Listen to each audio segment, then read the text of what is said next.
DaBaby has slowly It's red because I clicked it already earlier today, but I didn't watch it. become the internet's most hated rapper. What did he do to earn this title? Well, his actions range from insulting fans to getting angry at flight attendants. However, the very first thing that Wait, what did you say? For any brand that were artists, the profit of the black rappers influence of the culture without understanding and having a patience to deal with what comes with the position that we play in our culture. range from insulting fans to get That's not even that bad of a take, though. You changed for weird, don't ban me. What? That's not even a terrible take. A good example of that is like whenever like there's certain like culture and how they do things, whatever the fuck, right? And certain lyrics and certain slangs, and you go to like work with a brand and like actually no, you can't use that, you can't use this, you can't use that, and then they try to change manually a part of the culture. It's like that just doesn't make any sense.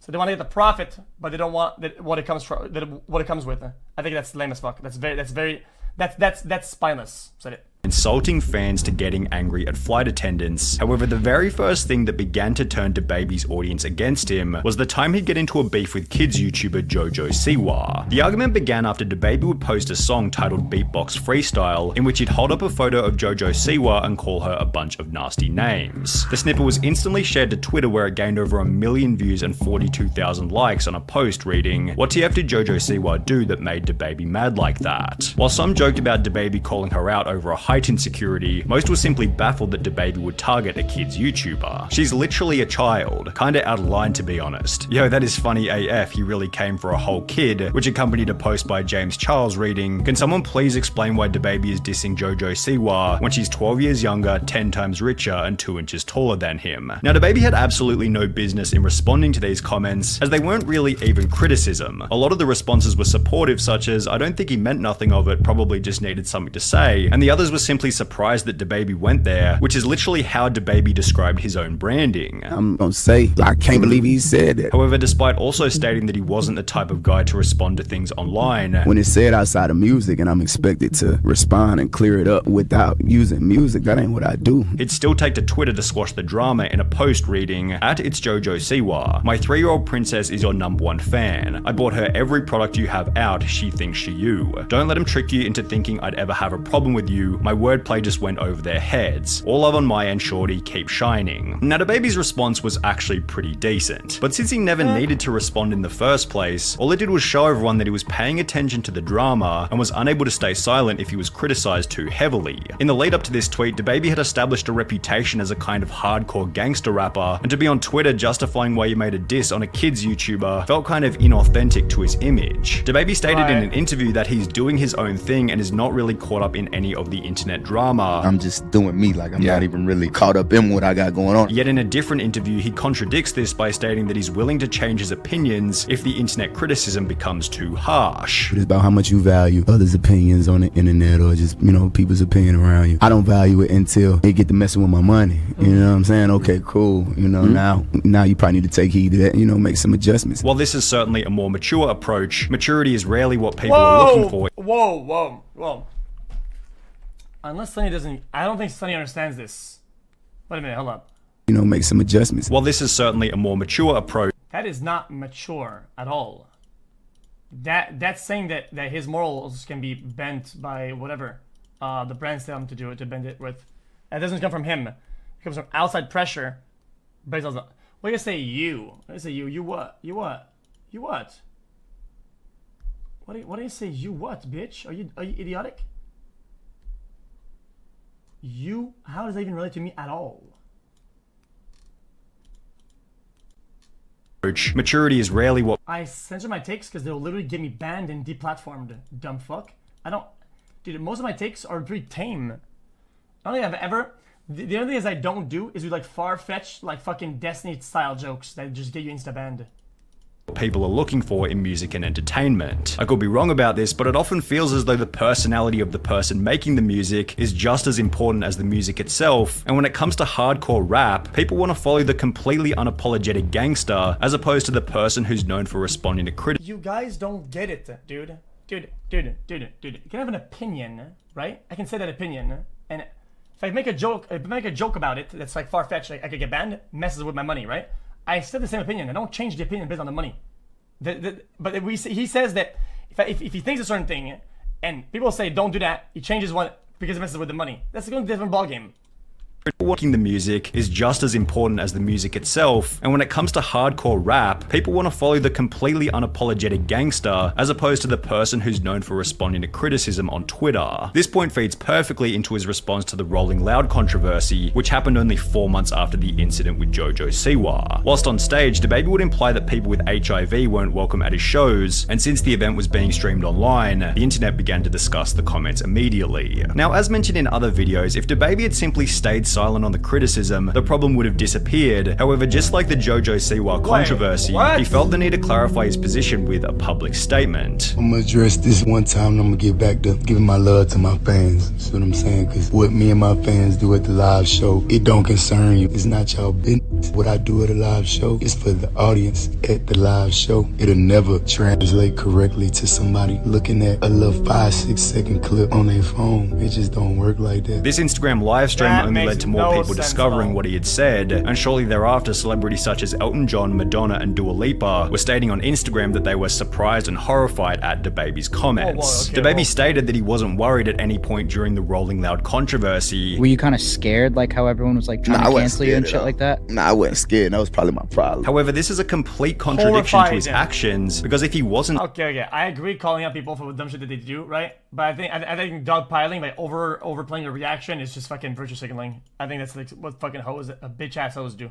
That's a bitch ass hoe move, sorry.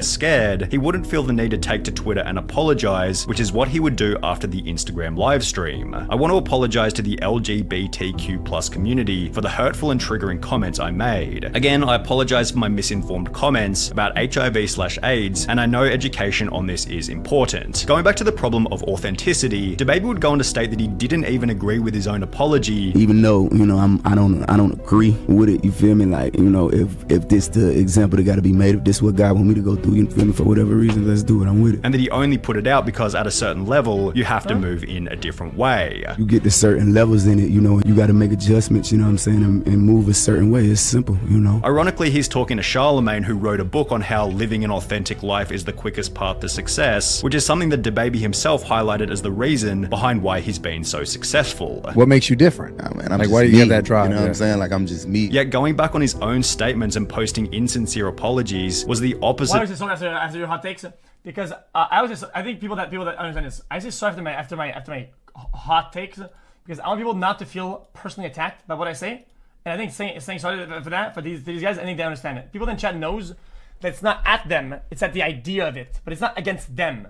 But I think everybody understands it. It's not a problem. I don't think it's a problem. To being his authentic, brutal rapper image. As a rapper, somebody who can speak freely, and I'm not one to do all that hard work day in, day out, make all these sacrifices, get there just to be controlled like a puppet, you know what I'm saying? Like, that ain't how I get out. Now, it didn't seem like DaBaby actually had any problems with the people he called out. Anybody from the LGBTQ community, any of that, bro, I am not tripping on y'all. I ain't never had an issue with none of y'all. It wasn't directed to no group of people in particular and nothing like that. Like, it really ain't that deep at all to me. However, because he blew the whole thing up with a bunch of his own social media attention, the brands he was working with began to drop him one by one. Fashion brand Boohoo publicly ended their relationship with him. Lollapalooza dropped him from the lineup on the very last day of the festival, citing their founding values of diversity, inclusivity, respect, and love. The Governor's Ball Music Festival, set to take place in September, announced that DaBaby would not be performing as part of their lineup. UK event Parklife cut him from the roster, though the rapper's team claims that the decision was made months before Rolling Loud. The team behind Day and Night Vegas replaced his setlist with that of Roddy Ricch. Even the Working Families Party quickly removed him from the list of celebrity performers, and on the Full Send podcast, DaBaby explained that he was set to release his own meal at Burger King, which was also cancelled as a result of the controversy. I have my own meal at Burger King. A lot of people don't know that. It was called the Jonathan Kirk meal. They want to use my name. I shot a commercial for it and everything. They have my name on the box, everything. Did it like come they out? had me. No, that's when all the controversy. In a different interview, DaBaby gave a dollar figure for how much his comments had cost him. I had $30 million worth of shows on the schedule before December 31st. I was finna buy my private plane, but it is what it is. It go how it go. You know, God ain't want me to have my plane yet. He's like, hold on, man, just chill. And while DaBaby clearly took the loss in a very respectable manner, this seemingly did little to repair his reputation, as after being invited back to Rolling Loud 6 months later, the crowd threw drinks at him. However, the worst part about the controversy was, from that point onwards, DaBaby was berated on Twitter for almost anything he'd do.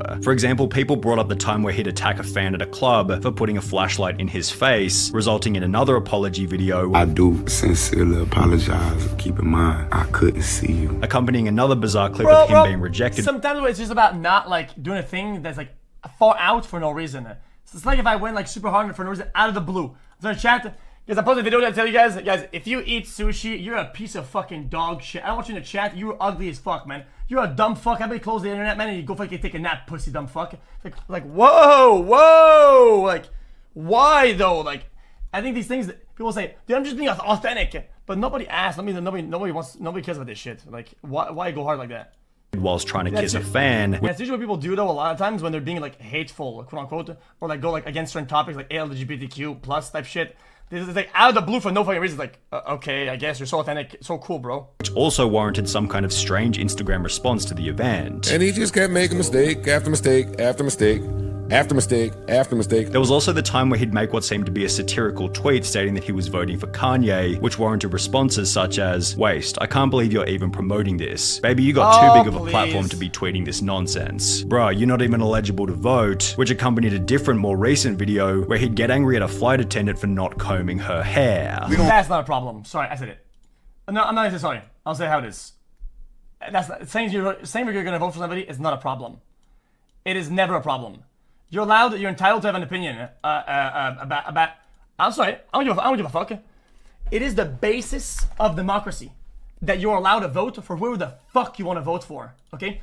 Whatever that's the Grinch, Santa Claus, Biden, Obama, Trump, fucking U2, or some bullshit singer, I don't care. That is the basis of democracy, that you can vote wherever you want it. Doing this shit is cringe as fuck. Oh my god, I can't believe I can't. Dude, fuck you, man. Who are you? This nonsense. Bruh, you're not even eligible to vote, which accompanied a different, more recent video where he'd get angry at a flight attendant for not combing her hair. We gonna pay all that for that flight, you gonna comb your head. Straight up, they nah, dog. We gonna pay all that.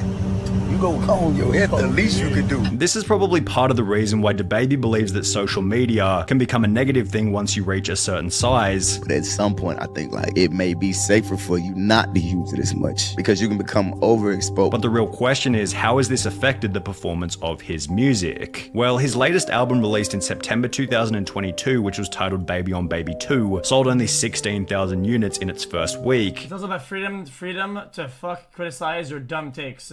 Yeah, you can if you want to, but acting like outrage and like you're right, no, you're not. Which is 87% less than Baby on Baby 1, which sold 124,000 units in its first week. The music video for one of the songs on his new album titled Boogeyman features 5 different people, one of which being an obviously gay person, and throughout the video everyone is killed besides the gay guy, before DaBaby daps him up at the end, says "I ain't got a problem with you," and once again apologizes for the rolling loud comments. The whole thing just feels extremely performative and insincere, with this clear attempt at avoiding controversy only resulting in more controversy. Because alongside his new album's poor release, DaBaby announced that he had to cancel one of his shows after selling— Once again, I'm right there. When in hot water, make good content. Boom, I said it.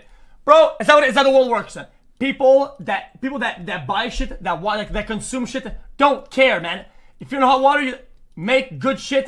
Nobody cares. Only 500 tickets to a venue which seated 14,000. Going to a DaBaby concert because I need some alone time and I know no one else will be there. If I put all my followers in a room and sang a little song to them, then I'd have a more successful concert than DaBaby. DaBaby concert was lit. However, to DaBaby's credit, he's taken his setbacks quite humbly, having replied to his lower album sales by stating, "Not bad for the blackballed baby." There are a lot of people who have covered in the past that are clearly deserving of their poor reputations, but you could argue that DaBaby isn't really one of them. He's a hard worker with a library of incredibly well-made music, yet he's been unable to keep his mouth closed on controversial topics, which only compounds when you compromise your integrity and change your personality to suit whatever the audience wants you to be. Yeah, like World Cup.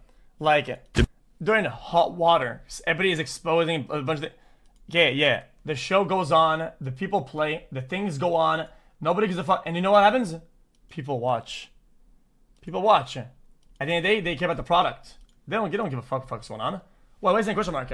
What? Well, yeah, I said World Cup. Bro, did you not see about all the controversy or whatever? They don't give a fuck. Wait, thousands of people died to build that shit. I'm not even being an outrage, I'm just telling you. Factually. Like people died. There was a lot of fucking. It's just how it is. What do you guys not know this? But like I said, the show goes on. People consume, and it's so.